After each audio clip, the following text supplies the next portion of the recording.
todo lo que ya hemos avanzado, tema por tema, y bueno, tema por tema también de esto, que vamos a empezar a hablar ahora. Han tenido 2 semanas de vacación, ¿no? Bueno, hemos tenido 2 semanas de vacación. ¿Alguno se enfermó? ¿Nada? ¿Alguien se enfermó y puede contar su enfermedad para que hagamos un ejercicio clínico?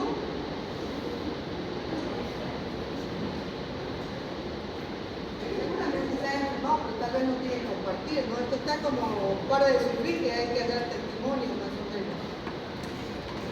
¿No? La iglesia es donde uno da testimonio de su problema. No va a ser tanto así, una explicación de las enfermedades. ¿Nadie? ¿Sí? ¿Puedes contarnos? ¿Sí? Sí, aquí, por favor. Entonces vamos a hacer un ejercicio clínico. Este ejercicio clínico que vamos a hacer ahorita es lo que ustedes como médicos seguramente, a no ser que sean radiólogos o patólogos, no van a tener contacto directo con el paciente, ¿no? Algunas especialidades no tienen contacto con el paciente, pero después, en general, siempre hacemos una entrevista con el paciente, ¿no? Y como ya hemos visto cuál es la forma de planteamiento que clínicamente uno hace, vamos a hacer hoy un ejercicio clínico, así un poquito volvemos a entrar en la fisiopatología para tratar de ver, independientemente de cuál haya sido el problema de salud, pero el hecho de que yo pregunte, ¿han estado sanos? ¿Han estado enfermos? Bueno, ella parece que sí tuvo un problema. Eso significa que ha habido un quiebre en el estado de salud, ¿no? Y así como yo la veo, parece que ha vuelto a recuperar su estado de salud nuevamente. ¿Eso qué nos indica? Nuestro sistema de regulación corporal, proceso inflamatorio, respuesta febril, homeostasis, mecanismos de regulación, han actuado y ayudada con medicamentos o con medidas, seguramente ha vuelto a recuperar la homeostasis corporal. Entonces le vamos a preguntar, ¿a ella cómo te llamas? Tamara, ¿qué edad tienes? 20 años. ¿Qué ha pasado? ¿Qué has tenido? Del sábado se pasó, del anterior, yo amanecí con dolor de garganta. Durante todo, no por tragar, sino era un dolor constante. Entonces compré ibuprofeno y tomé ibuprofeno horario. El domingo amanecí ronca, pero un ronco así que podía hablar, pero si hacía notas más altas ya no me salía.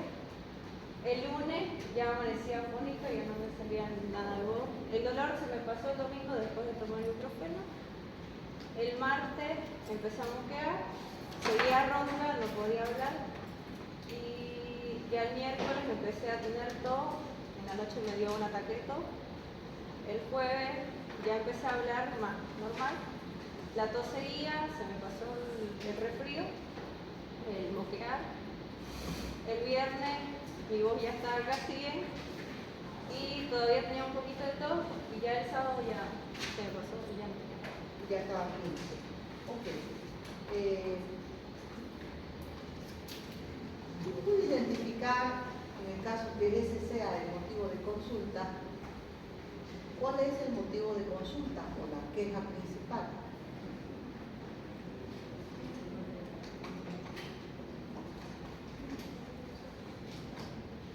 ¿Nadie?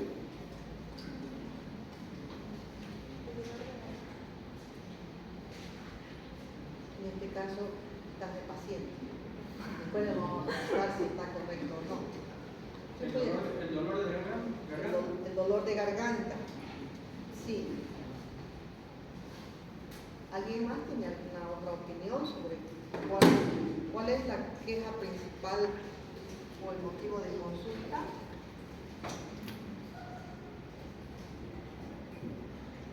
¿Ah?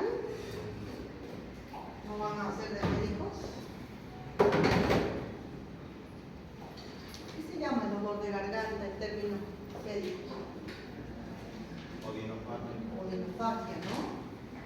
Sí. Entonces, a mí me cabe una duda para establecer la preocupación principal. Y voy a preguntarle a ella.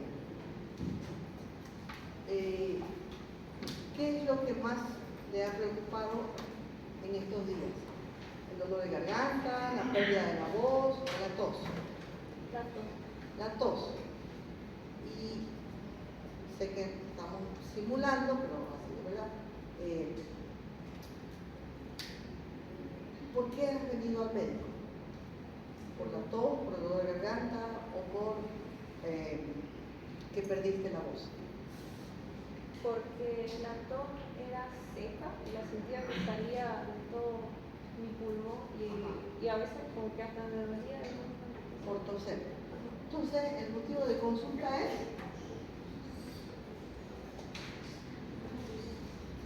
tos.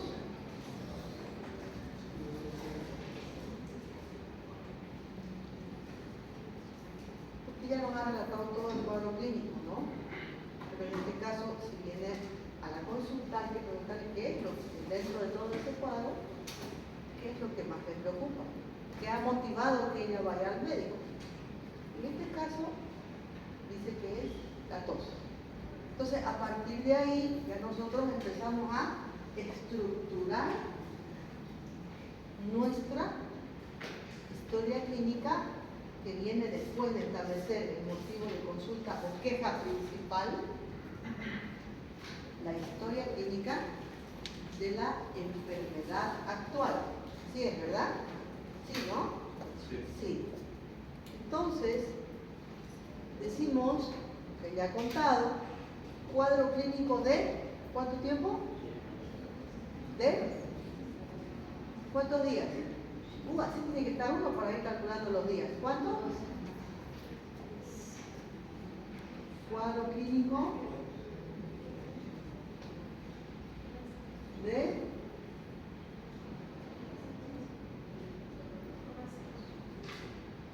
sábado, 7. Más 3, 10 días. Cuadro clínico de 10 días de evolución. ¿Que se inicia con qué se inició? Comodinofagia. Ustedes lo pueden anotar, ¿ya? Voy a anotar los 5. Comodinofagia. ¿Qué más? ¿No han prestado atención? Parece a su compañera a ustedes o a la paciente. Entonces hay que estar atentísimo al paciente o a la paciente. ¿Qué más ha tenido? ¿Perdón? ¿Resfrío o tos seca? No, estamos hablando de la historia que ella nos ha contado.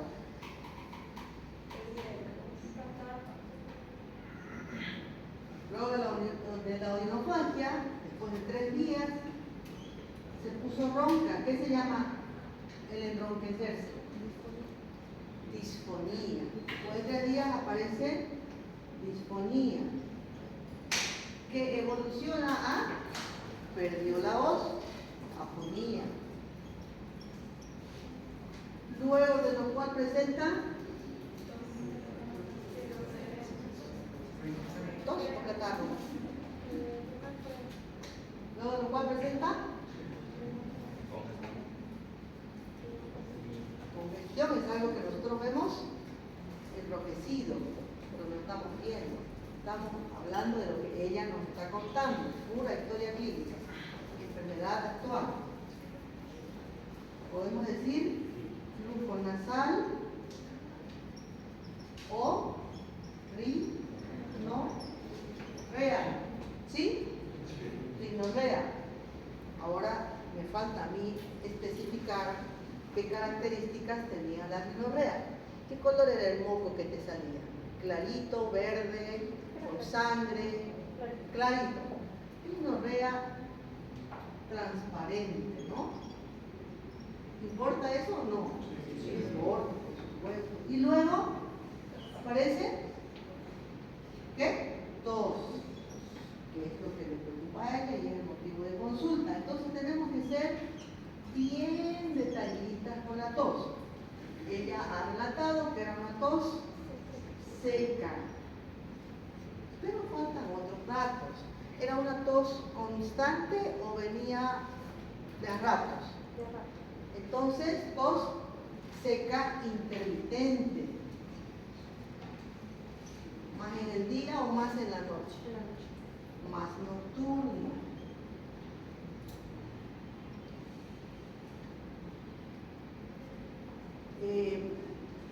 La tos se acompañaba de alguna otra molestia. Ella dice que tenía sensación de dolor. Yo quiero especificar un poquito más. ¿Era dolor al toser solamente o era dolor, era el dolor de la garganta? Entonces, intermitente asociada al dolor. ¿Dónde te dolía? ¿Dolor? ¿Qué se llama esto?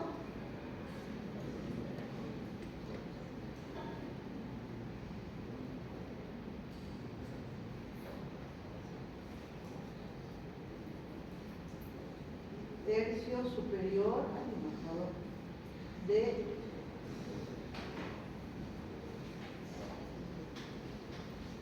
región pectoral o tercio superior de tórax anterior. ¿Sí? Preguntas importantes. Hasta ahí han sido los síntomas, ¿no? Entonces, detallamos los síntomas. Cuadro que actualmente sigue mal o ya estás bien. Que ha mejorado, cuadro clínico que ha mejorado, o terminamos diciendo actualmente se encuentra mejor. Refiere haber tomado ibuprofeno. Dependiendo del paciente, pues averiguaremos cuánto tomó, de qué dosis era, etcétera. Detalles que en este momento, por ser ella joven, etcétera, no tiene mucha relevancia.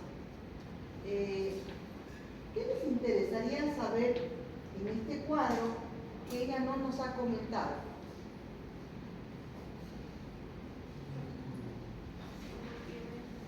Hasta ahorita, ¿qué les impresiona? ¿Qué impresión diagnóstica tiene?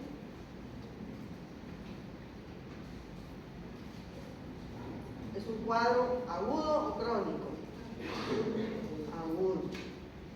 Es un cuadro que afecta ¿qué sistema? Respiratorio. Es un cuadro que, por los síntomas que ella tiene, es muy compatible con un cuadro. Habría que preguntarle también si tuvo fiebre. Exacto. ¿Tuviste fiebre? Niega fiebre. Entonces, estos son datos positivos que nos cuentan. Ahora vamos a averiguar datos negativos. Importante, no tuvo fiebre.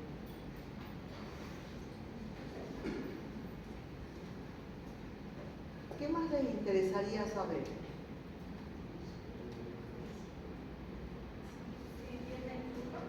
¿Perdón? ¿Tiene qué?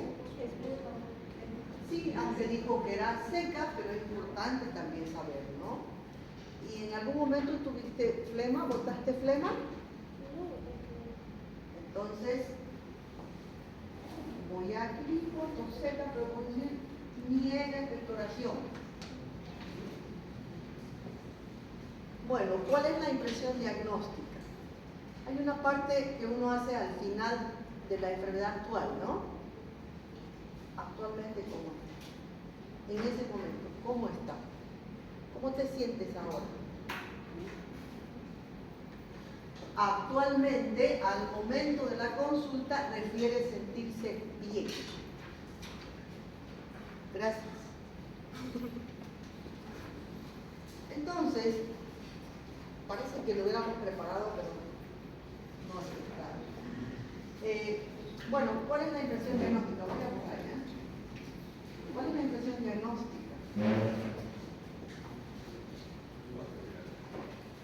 Si esto fuera una historia clínica completa, edad deberíamos hacer luego antecedentes personales, antecedentes familiares, hábitos y costumbres y luego examen físico, ¿no?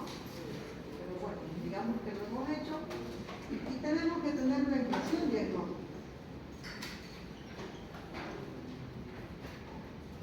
Podemos hacer un diagnóstico sindrómico en base a que sabemos qué sistema está afectado, ¿verdad?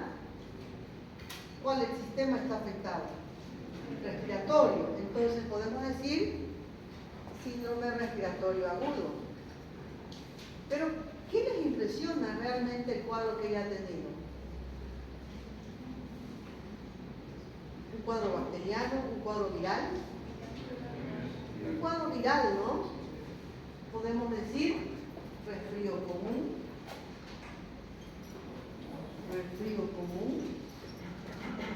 pero en base a los síntomas también podemos plantear algunos otros diagnósticos.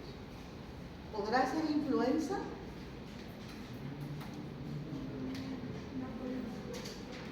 ¿No por qué? No tuvo fiebre. ¿Podrá ser COVID? Ojo que hay otra vez, ¿no? Casos de COVID.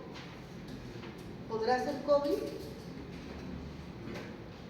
Yo plantearía realmente un cuadro de COVID interrogado. COVID interrogado. ¿Por qué?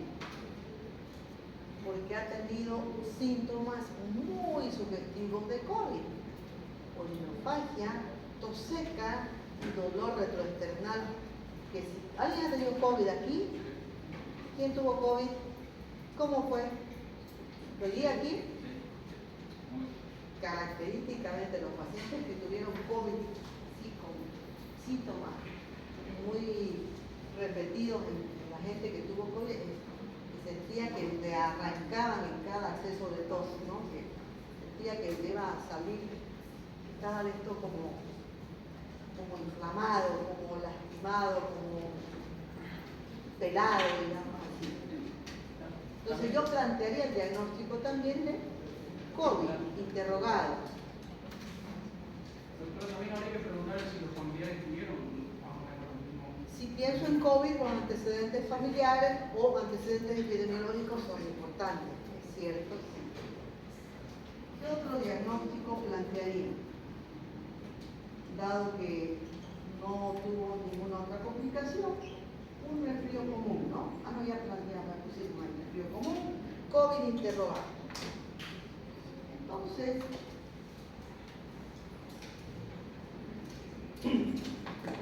otros diagnósticos, el dolor, la disfonía que evolucionó a afonía. ¿Qué diagnóstico nos plantea?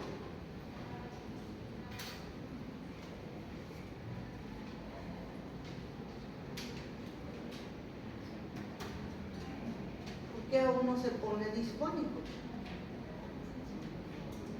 Por inflamación, y por ahí la voz dice por inflamación de las cuerdas vocales. ¿En qué parte están las cuerdas vocales?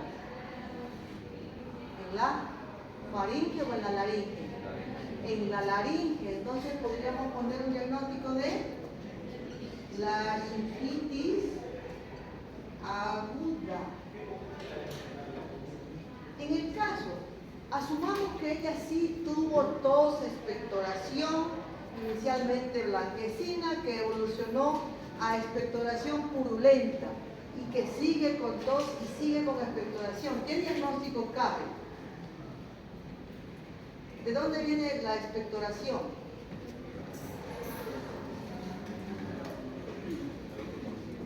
Claro, de los pulmones, pero ¿de qué parte? Tienen que hacer una relación clínica, que ella ha tenido tos, como de inofagia y con dolor traqueal parece, y de bronquios mayores.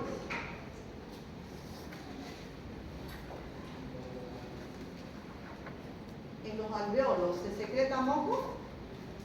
¿Hay glándulas secretoras de moco en los alveolos? ¿O dónde están las glándulas secretoras de moco? en los bronquios. Entonces, si ella tuviera en este momento otra evolución y tuviera tos con expectoración purulenta, yo diría que también cabe el diagnóstico de bronquitis aguda. ¿Qué le hacemos a la paciente? ¿Qué le vamos a hacer?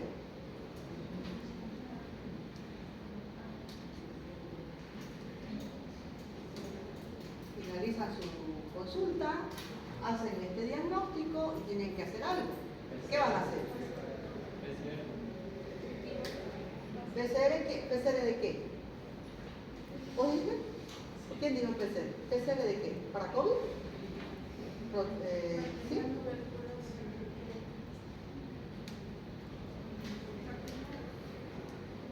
¿No van a hacer nada?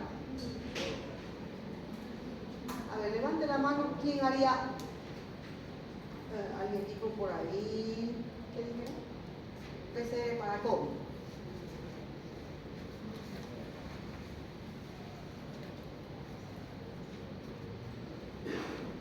Nadie. ¿Nadie haría PCR para COVID?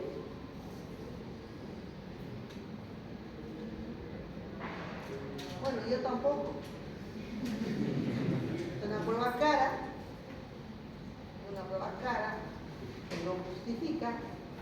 ¿Le harían hisopado nasal? ¿Sí? Tampoco. Porque ya tiene 10 días que el hisopado nasal es positivo en COVID los primeros 5 días, ya van 10 días.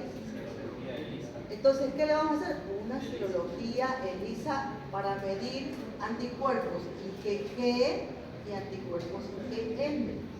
Eso sí podía pedir. Pero ¿será necesario, estrictamente necesario? Yo no le pedí. Porque ya no es una epidemia de COVID, ya el COVID está entre nosotros y eso se ha convertido en un cuadro similar al resfrío común, a la influenza, que va a ser seguramente repetitivo a lo largo del tiempo. Entonces, ¿vale la pena saber si tuvo COVID o no?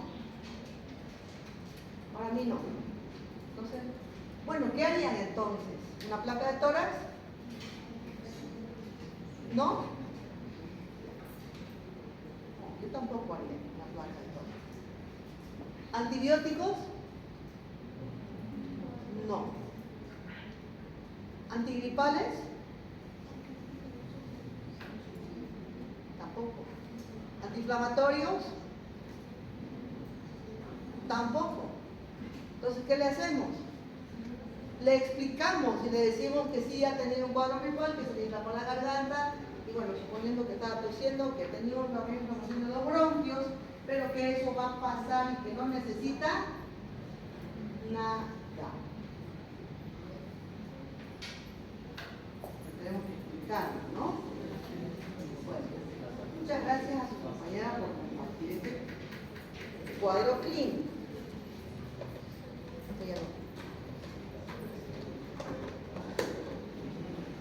¿Ya han hecho historias clínicas ustedes? ¿Sí?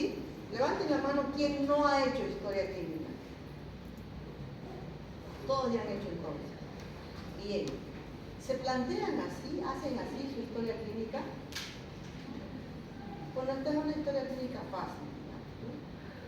Hay pacientes y pacientes, pero tienen que estructurar en su cabeza como si fuera el Padre Nuestro, de memoria la historia clínica, todas las partes que tienen una historia clínica. Es la única forma de tener después una impresión diagnóstica completa y obviamente prestar atención a lo que dice y lo que no dice el paciente.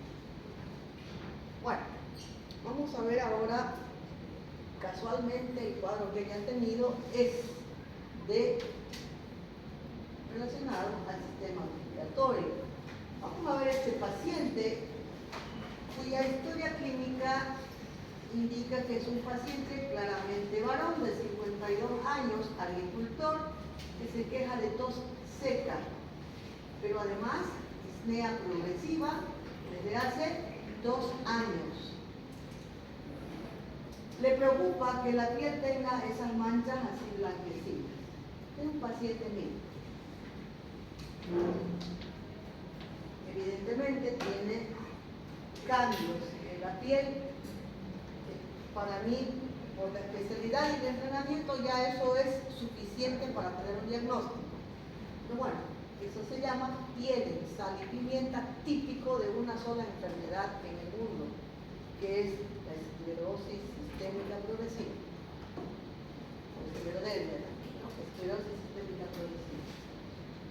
Le pedí una tomografía porque a la auscultación tenía crépitos similares a este sonido. Sonido del scratch. Cada vez que él inspiraba hacía ese sonido. Cuando oigan este sonido respiratorio, estén seguros que ese paciente tiene un proceso alveolar o intersticial pulmonar.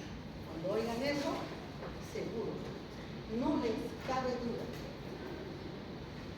Hay otras características, ¿no? Si es bilateral, si es unilateral, si tiene sobretubo, si tiene fiebre, si es agudo, si es crónica. En este caso es crónico. Bueno, como ya sabía lo que tenía, esperaba la tomografía. Esta es su tomografía de alta resolución.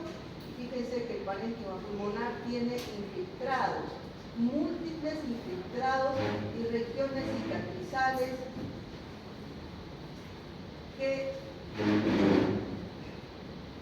confirman el diagnóstico de una neumonitis intersticial típica de los pacientes que tienen esta enfermedad de esclerosis sistémica progresiva. Aquí lo interesante del cuadro clínico es que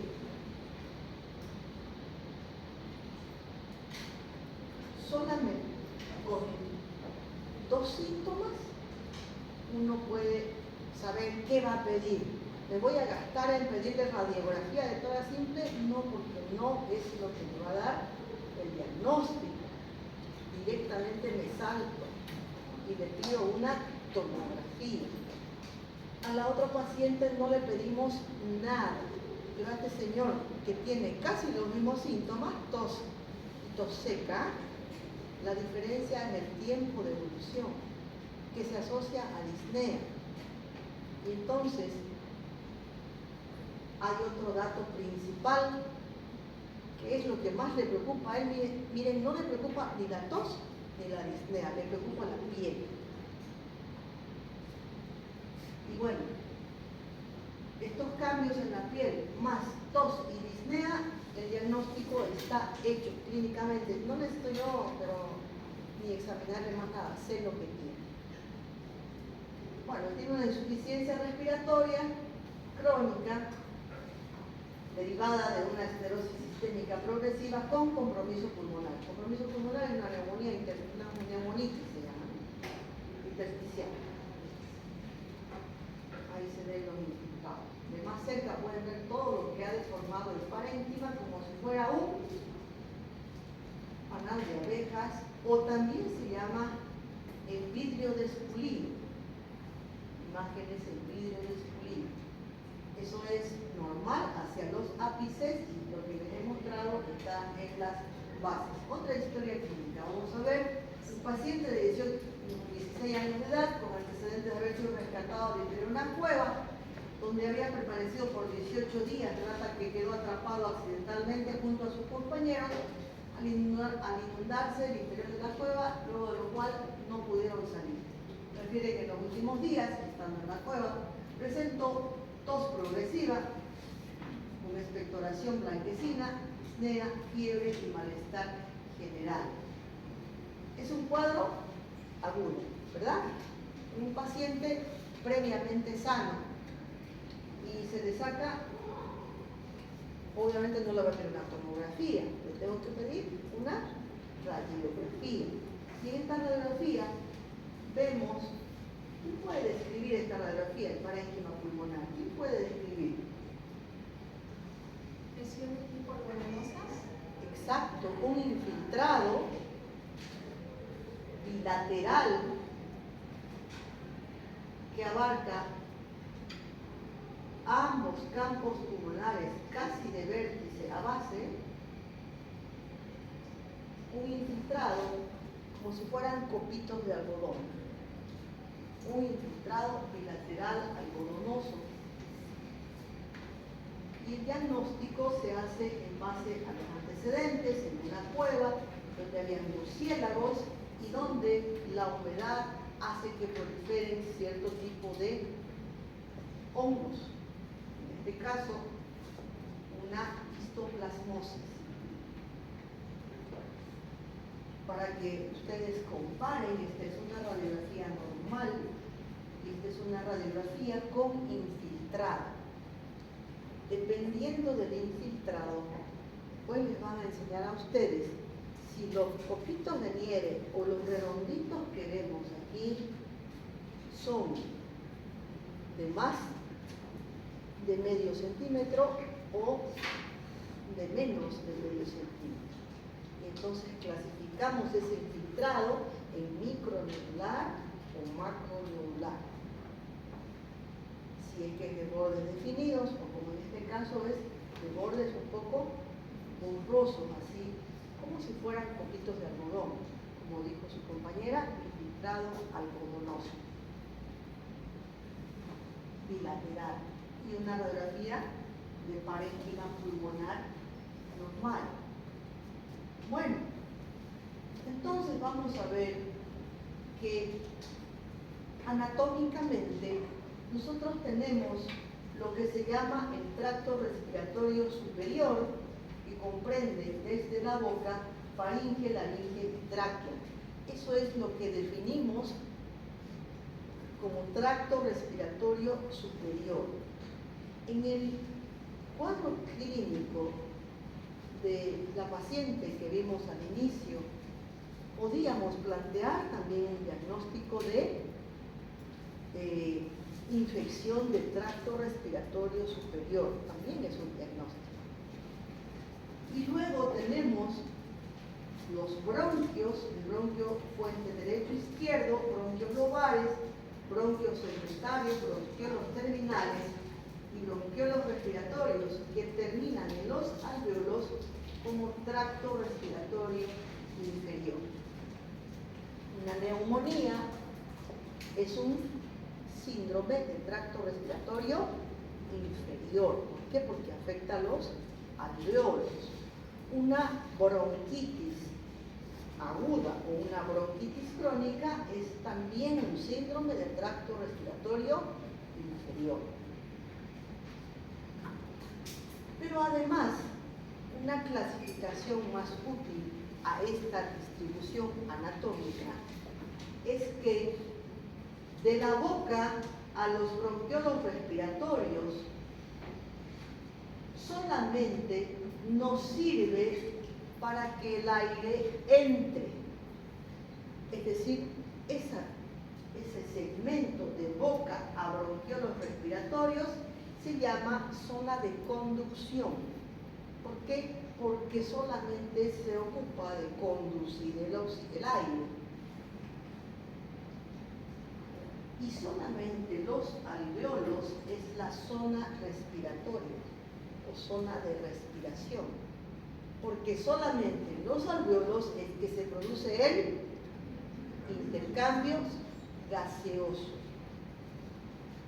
Esa distribución es importante saber porque no va a ser igual una enfermedad de esta zona de conducción que una enfermedad que afecte los alvéolos. Entonces tenemos la zona respiratoria que solamente está constituida por los alvéolos y luego todo es zona de conducción.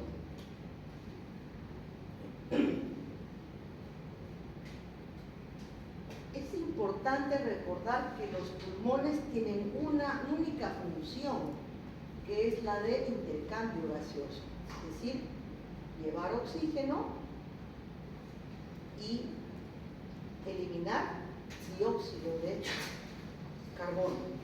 Entonces, la función principal de los pulmones es hacer que el oxígeno llegue hasta la última célula y luego retirar el CO2 para que sea eliminado.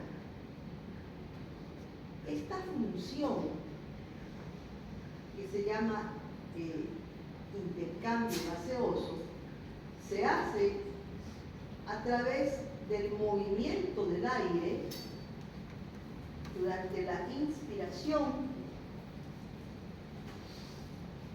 que consigue llevar el oxígeno hasta la pared alveolar, que está en contacto con el capilar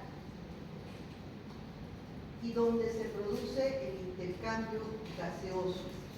Cuando hablamos de intercambio gaseoso, estamos hablando de que pasa oxígeno y regresa CO2. Ese es el intercambio gaseoso. De eso se ocupan los pulmones, nada más. Y entre la sangre venosa, que va a ser motivo de intercambio gaseoso, y la sangre arterial, hay entonces diferente concentración de oxígeno y de CO2, eso es obvio. En la sangre venosa habrá más CO2 y menos oxígeno, y en la sangre arterial habrá más oxígeno y menos CO2. Es importante recordar también que nosotros tenemos la circulación bronquial que irriga todo el parénquima pulmonar y la irrigación pulmonar que irriga los pulmones de sangre proveniente de la arteria pulmonar que viene del ventrículo derecho, que es la que va a ser oxigenada. O sea, como órganos, los pulmones necesitan de irrigación sanguínea. Pero la función de intercambio gaseoso se lleva a cabo a través de la irrigación pulmonar proveniente del ventrículo derecho, que va a oxigenarse. Parece obvio, pero es importante recordarlo. Importante recordar también que la respiración está compuesta por dos movimientos torácicos, la inspiración y la expiración. Y para eso tenemos músculos que intervienen en la inspiración y músculos que intervienen en la expiración. Y es importante también recordar que la estructura pulmonar es, fíjense que tenemos una sola tráquea que tiene una medida aproximadamente de 20 milímetros o centímetros y tenemos hasta 8 millones de alveolos que miden 0.3 milímetros los sacos alveolares, a diferencia de la tráquea que mide 2 centímetros, ¿no?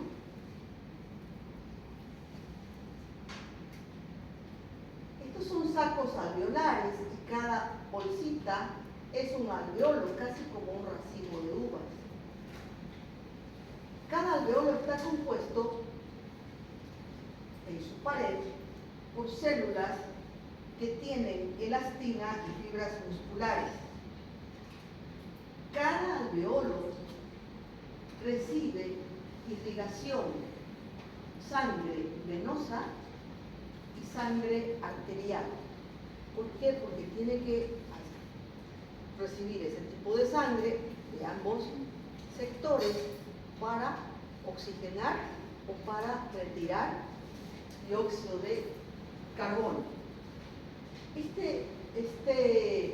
Estos alveolos se comunican entre sí a través de unos poros que se llaman poros de Kohn.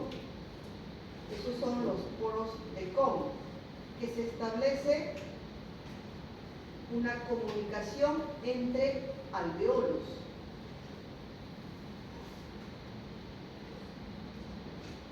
bronquiolos terminales que van a dar o terminar más bien en los sacos alveolares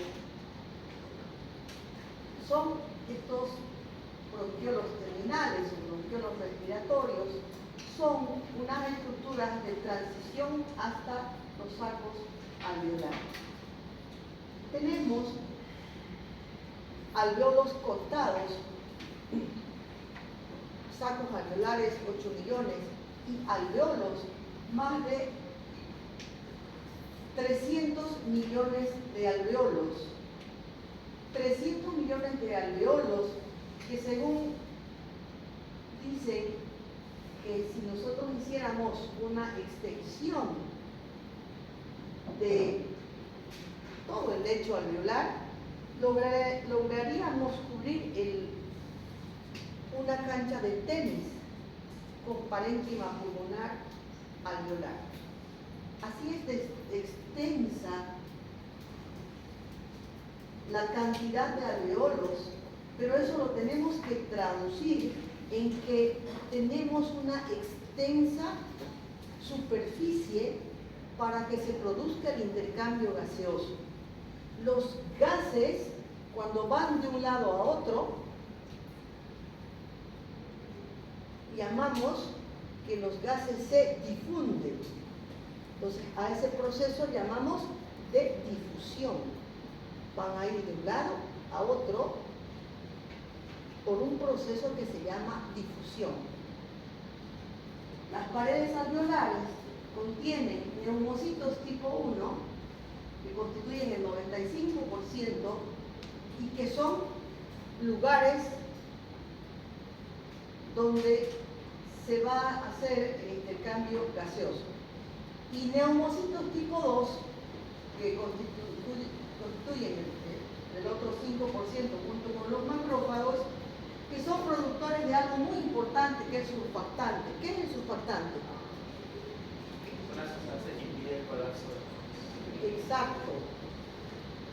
El surfactante es una proteína que impide el colapso alveolar. Si se recuerdan ustedes, decíamos que cada alveolo está formado por elastina y fibras musculares. Quiere decir que es un tejido elástico. Como tejido elástico significa que se distiende por una fuerza que lo distiende, pero su estado habitual es el tiende a colapsarse. ¿Qué impide que se colapsen completamente?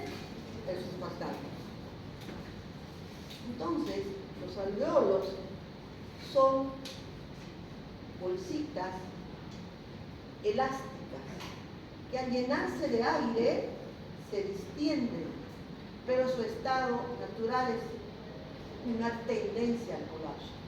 Quiere decir que hay dos fuerzas. Una fuerza que va a promover la distensión y otra fuerza que tiende a volver a su estado natural, que es el colapso, la tendencia al colapso. Cada vez que inspiramos, los alveolos se distienden, pero expiramos y se contraen o tienden a recuperar su estado natural, fisiológico, que es el tendencia al colapso. Cuando nosotros respiramos, de hecho ustedes ahorita están respirando y no somos conscientes de la respiración. Eso significa que el control de la respiración se hace en el centro respiratorio a nivel del bulbo.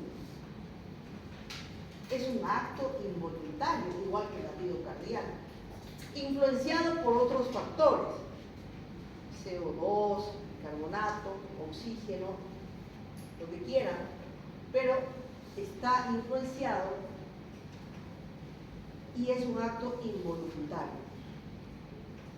En la definición de disnea, les comentaba yo que también una definición de disnea es el momento en que la respiración se hace consciente.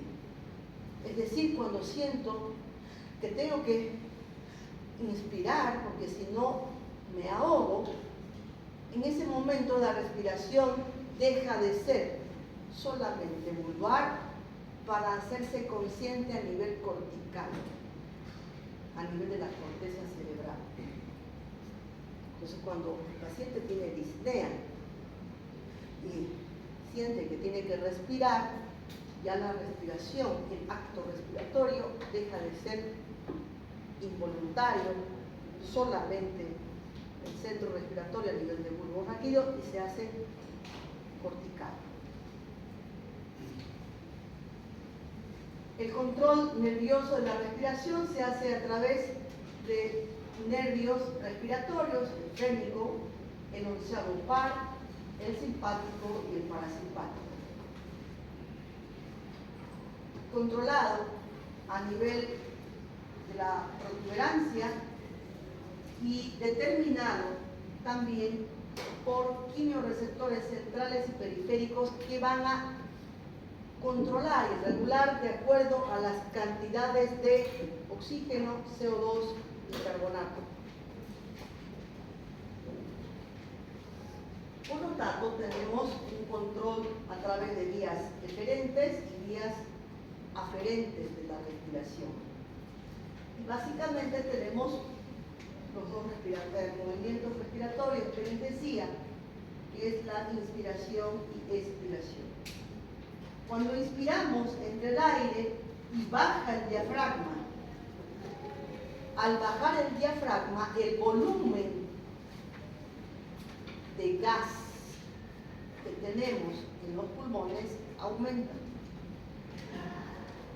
Aumenta el volumen torácico. Durante la expiración sale aire y el volumen torácico disminuye.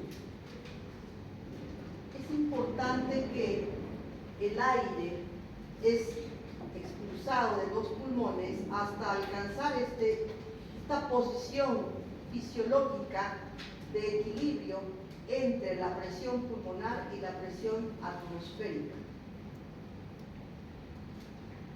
También existe una presión pleural que normalmente es ligeramente negativa.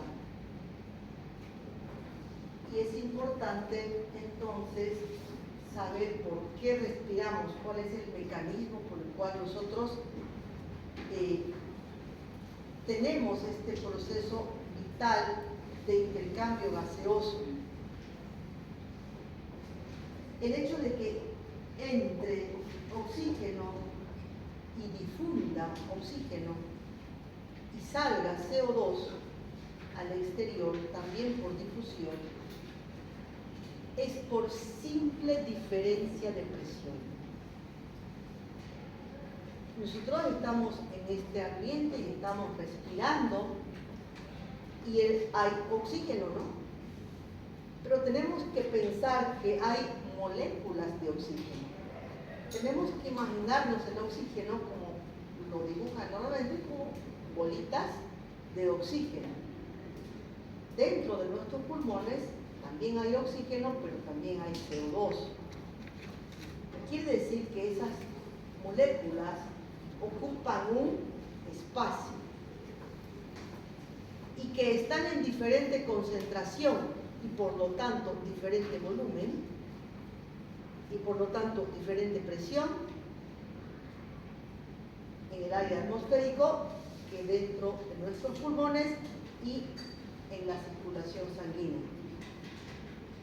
El intercambio gaseoso y el flujo de gases se hace por diferencia de presión.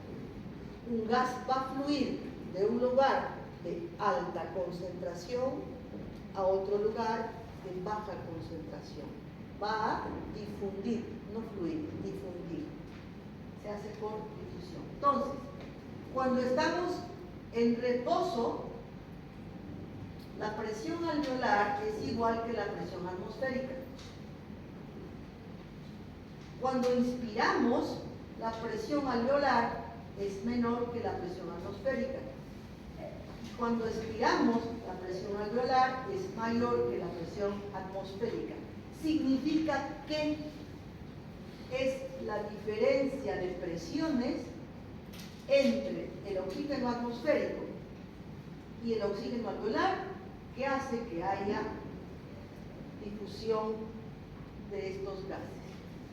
Esto es un poquito más complejo porque tenemos que entender que el proceso de oxigenación implica difusión de gases y este proceso se hace en base a leyes físicas.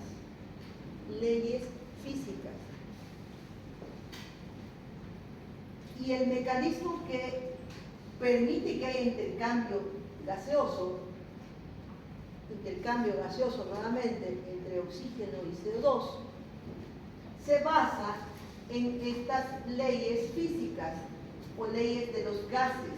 Ley general de los gases, ley de Boyle, ley de las presiones de Dalton, ley de la concentración de los gases disueltos de Henry y ley de Fick. La ley general de los gases dice que el volumen de un gas es directamente proporcional a la cantidad del mismo. Es decir, que si aumentamos la cantidad del gas, aumenta el volumen del gas.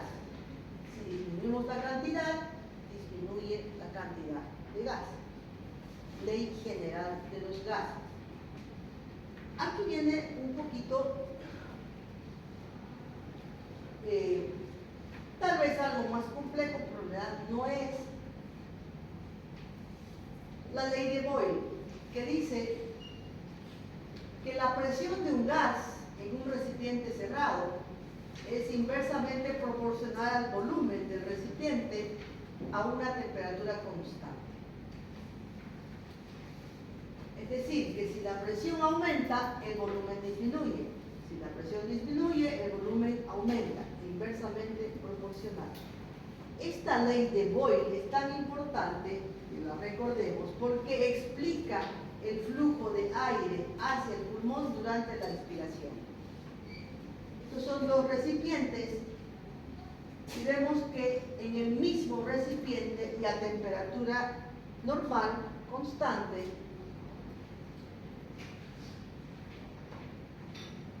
tomando en cuenta que esto es un tapón, está por encima del gas en un recipiente cerrado. Si no hacemos presión, la presión está baja. Por lo tanto, las moléculas de oxígeno están distendidas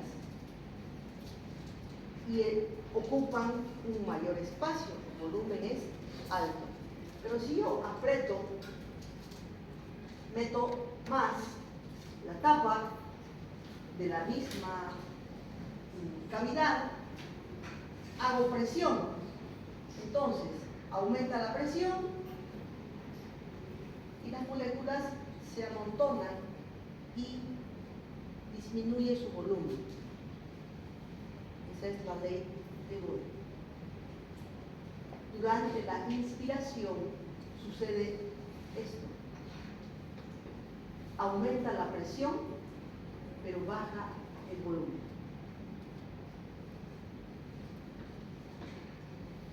En relación a la ley de la presión parcial de Dalton, dicen que la presión total de una mezcla de gases es igual a la suma de las presiones parciales que componen la mezcla. Es decir, que la presión que ejerce un gas es, en particular, en una mezcla de gases, se conoce como presión parcial. ¿Y por qué es importante esta ley que dice que la presión de un gas, en particular de una mezcla? ¿Por qué? Porque nosotros tenemos dos gases, oxígeno y dióxido de carbono. Y cada uno entonces, estando los dos gases, tiene una presión parcial. Según la ley de Dalton, entonces, en una mezcla de gases, cada gas tiene una presión parcial. Si ven ustedes aquí en este recipiente, el oxígeno tiene una presión de 159 milímetros de mercurio. mercurio, el nitrógeno 593. La presión total es 752, pero cada gas tiene una presión parcial. Según esta ley, es la ley que nos explica el intercambio gaseoso. El intercambio gaseoso entre el oxígeno y el CO2. El oxígeno se transporta tanto como el CO2 a través de un proceso de difusión. Y estas moléculas, por diferente presión y por diferente concentración, si se fijan, los gases tienen diferente presión, se van a desplazar, van a difundir a través de este proceso que se llama difusión, de un sitio de mayor presión a otro de menor presión.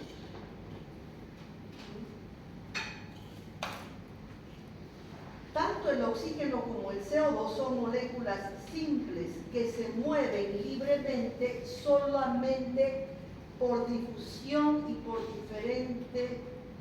diferencia de presión. El oxígeno se desplaza a favor o en favor del gradiente de presión a partir del aire atmosférico hacia las células alveolares, en tanto que el dióxido de carbono, también por diferente gradiente de presión, se dirige de las células alveolares hacia el exterior. Ambos gases difunden a través de las diferentes membranas que componen la membrana respiratoria, la membrana capilar, el espacio intersticial, la membrana alveolar, etc.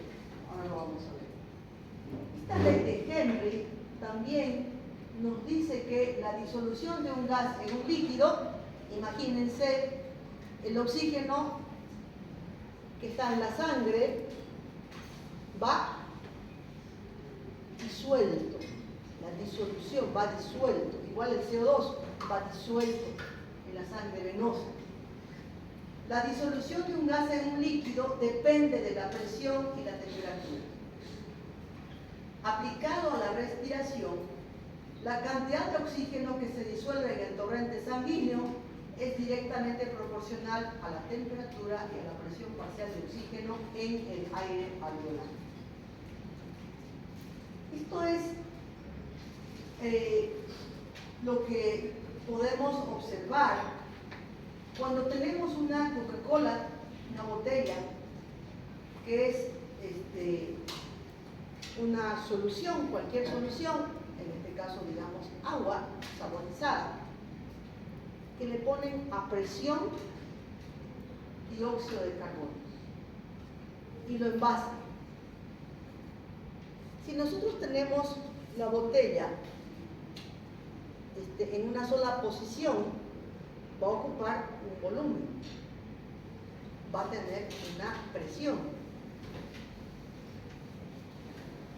El gas que está aquí dentro, el dióxido de carbono, se lo han mezclado y se ha envasado a presión.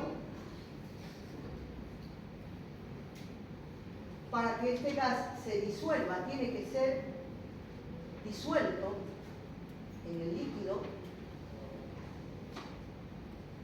y mientras no quitamos el tapón o movemos la botella, prácticamente no se ven burbujas. ¿Por qué? Porque el dióxido de carbono está disuelto. Pero si quitamos la tapa, vamos a escuchar el típico sonido de la Coca-Cola que nosotros queremos cuando estamos con sed o queremos despertarnos. Significa que en ese momento el gas adentro, al destapar, disminuye la presión dentro de la botella y en ese momento baja la presión y baja la presión de dióxido de carbono, y según la ley de Henry disminuye la solubilidad del dióxido de carbono en el líquido, y el resultado es que el dióxido de carbono sobrante forma burbujas y sale hacia afuera. Más aún, si nosotros movemos más la botella, ocupa más espacio, y si abrimos la botella va a haber una disminución brusca de la presión que va a salir prácticamente de la botella. ¿Cuántas veces nos ha pasado eso, no?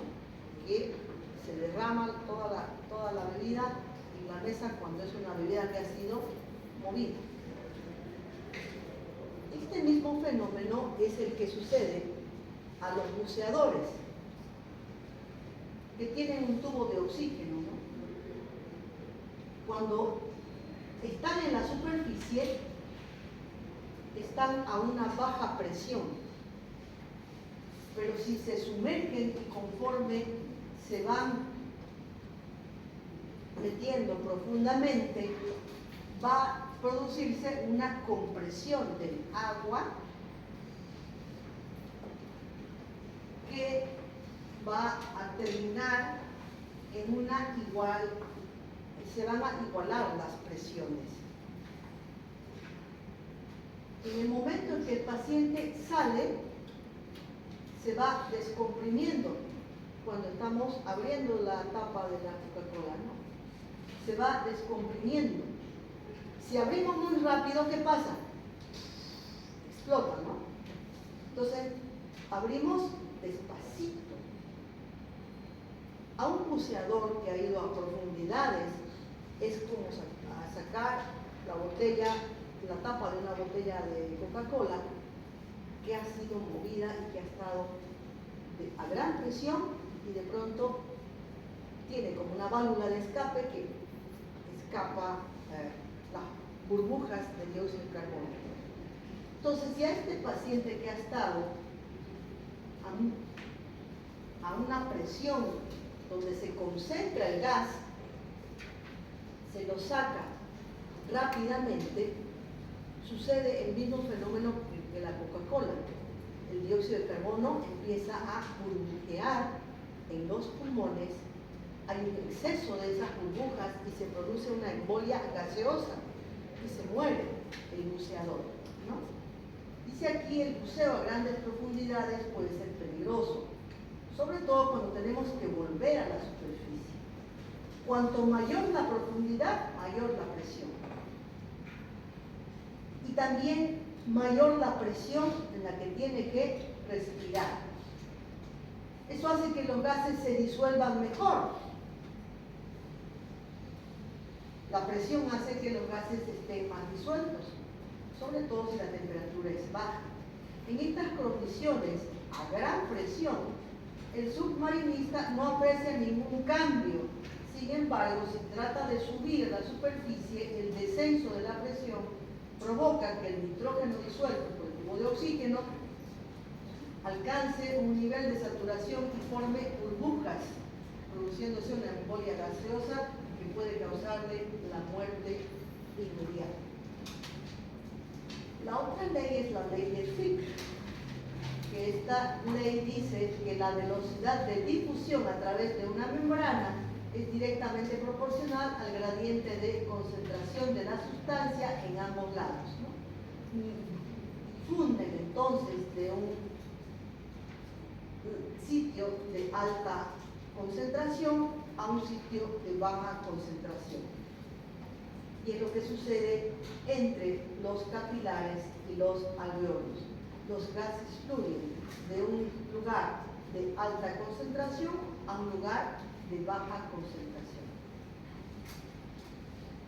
Entonces, el transporte de oxígeno a los tejidos se hace por difusión y por simple diferencia de presión y concentración.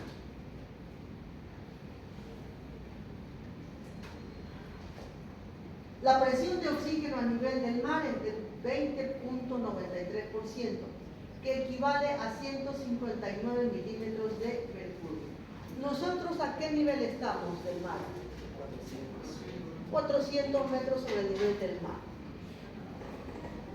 Asumiendo que estamos en una playa, la presión atmosférica de oxígeno estará a 159. La presión de oxígeno atmosférico es 159, en tanto que a nivel alveolar es 110 y a nivel arterial es 98. ¿De dónde a dónde va a fluir el oxígeno? Va a fluir de un sitio de alta presión a un sitio de menor presión, de alta concentración a un sitio de menor concentración. Ley de los gases del física. Esto también es importante saber porque a mayor altura, menor presión. Si yo me voy a La Paz, hay menor presión. A más altura, menor presión. Y entonces, si hay menor presión, el gas, el oxígeno va a fluir con más dificultad porque va a haber una menor diferencia de presión. ¿Por qué nos duele la cabeza en La Paz? Por eso, porque hay menor concentración, menor presión oxígeno, menor presión atmosférica, que casi no hay una diferencia tan grande como la diferencia que hay entre la presión atmosférica del oxígeno a nivel del mar y la sangre arterial. Quiere decir que el oxígeno va a fluir con más dificultad o más lentitud. Por eso allá se establecen mecanismos de compensación. Dado que vamos a entrar en un estado de hipoxemia por la baja presión atmosférica de oxígeno, por la altura, va a haber un mecanismo de compensación que es la vasodilatación. Y por eso es que el que primero siente es nuestro cerebro, ¿no? Las arterias se dilatan y tenemos, ¿han ido a La Paz? ¿Les duele la cabeza? No, yo particularmente voy a La Paz y me quiero morir de dolor de cabeza. Y también la enfermedad de la altura, que es el SOROSCHI, ¿no? El síndrome respiratorio por altura, la enfermedad pulmonar debido a la altura. Sucede que hay una gran vasodilatación pulmonar y cuando hay vasodilatación, ¿qué hay? Aumento de la permeabilidad y hay fuga de líquido al intersticio y se produce edema pulmonar por altura. Entonces, ¿qué tienen que hacer? Le dan oxígeno, lo llevan al aeropuerto y lo despachan a Santa Cruz. ¿No? Le dan diurético también. Le dan diurético porque hay edema pulmonar. Pero es por este fenómeno, ¿no? Porque la concentración, la presión atmosférica varía de acuerdo a la altura. A menor altura, mayor presión de oxígeno, a mayor altura, menor presión de oxígeno. El oxígeno difunde, este es el concepto básico, el oxígeno difunde desde áreas de elevada presión a áreas de baja presión parcial de oxígeno. Entre tanto, los alvéolos no tienen que colapsarse y tenemos el surfactante que evita el colapso pulmonar de los alvéolos.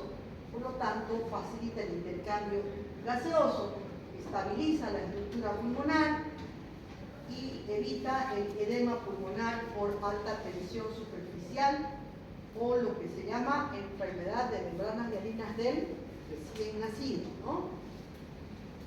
Además, también es necesario considerar que el oxígeno tiene afinidad por la hemoglobina, que es prácticamente el transporte del oxígeno. Es quien transporta, se une al oxígeno y lo transporta en el torrente sanguíneo. El oxígeno no viaja solo, llega al capilar y se une a la hemoglobina, estableciendo una curva de disociación dependiendo de la saturación de oxígeno y de la concentración de hemoglobina. Así como se transporta el oxígeno, también se transporta el CO2. El mecanismo el mismo, diferencia de concentración y diferencia de presión. El mecanismo, la difusión, y para viajar en la sangre, la disolución. Se adaptan también las leyes de los gases que hemos visto. Entonces, es importante recordar que el dióxido de carbono, un 5% se traslada disuelto en líquido, en el plasma, pero cerca del 70% se difunde dentro de los glóbulos rojos y es transportado como otra molécula, unido a una molécula de agua, que al unirse a la molécula de agua se llama bicarbonato. Al llegar a los pulmones se separan, la molécula de agua se queda y se elimina el CO2. Un 25% es transportado por los glóbulos rojos ligado a la hemoglobina. Fíjense que si un paciente tiene anemia, va a tener poco transporte de hemoglobina, pero poca hemoglobina y por lo tanto menor transporte de oxígeno y por lo tanto menor transporte de CO2. En la anemia crónica el paciente, como todo, se adapta, ¿no? Pero una anemia aguda va a tener el paciente como síntoma disnea. Estas membranas son las que tiene que pasar tanto el oxígeno como el CO2. Fíjense qué complejo es el sistema de difusión y cómo tiene que estar todo perfectamente saludable, fisiológicamente estable, para que haya un adecuado proceso de oxigenación. Cuando entra el oxígeno, a través del sistema de conducción, llega al alveolo, tiene que atravesar el epitelio alveolar. Y luego viene la membrana basal intersticial, luego la pared capilar o el endotelio capilar, luego el plasma y del plasma al eritrocito. Y del eritrocito a el tejido, ¿no? A la célula. El CO2 hace el camino inverso. Las células que eliminan CO2 atraviesan la pared del eritrocito, viajan en el plasma, atraviesan la pared capilar endotelial, la membrana basal intersticial, el alveolo y saltan. Son 1, 2, 3, 4, 5 espacios que tienen que difundir. Tienen que difundirse a través de estos 5 espacios, el oxígeno y el CO2. Es un proceso complejo realmente, que en este momento todos estamos teniendo y no somos conscientes, pero en este momento realmente uno dice qué maravilloso es el cuerpo humano que logra establecer este intercambio gaseoso a través de 5 membranas. Imagínense, ¿por qué es importante saber esto? Porque hay enfermedades que producen una alteración del epitelio alveolar. Si el epitelio alveolar está enfermo, va a haber una dificultad para la difusión tanto del oxígeno como del CO2. Si hay un engrosamiento intersticial, lo que tiene el primer paciente que me encontré con la mancha en sal y pimienta, también va a haber una difusión alterada. Si hay hipertensión pulmonar con engrosamiento de los capilares pulmonares, va a haber alteración en la difusión de los gases. Si hay un aumento en la reología plasmática, para que me entiendan el término,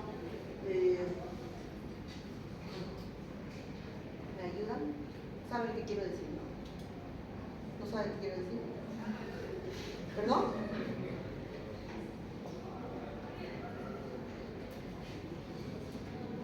Bueno, por ejemplo, un plasma que esté más, un aumento en la densidad plasmática.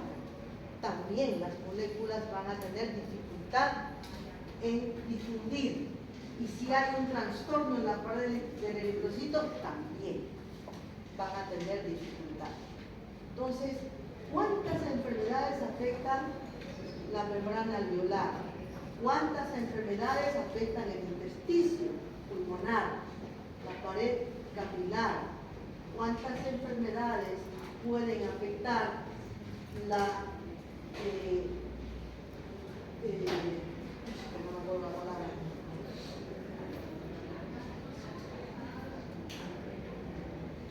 urología, es una palabra, pero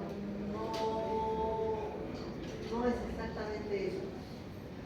¿Cuántas enfermedades pueden afectar la pared del eritrocito que van a dar lugar a diferentes enfermedades o síndromes pulmonares?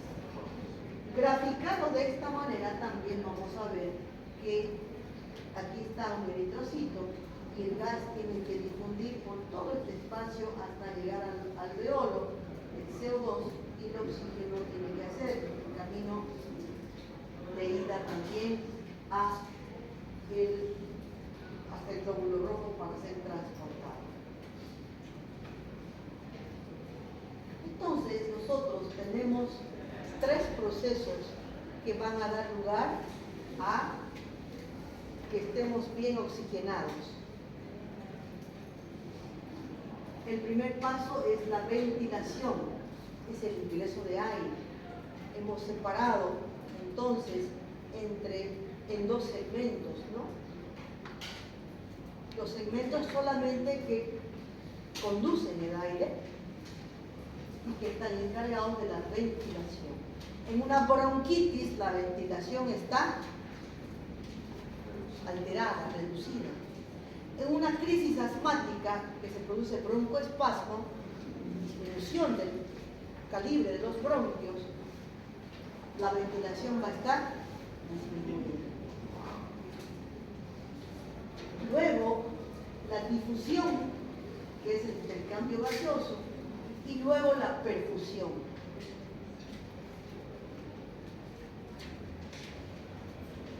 Hasta ahí vamos a avanzar hoy. Si les ha gustado, es complicado.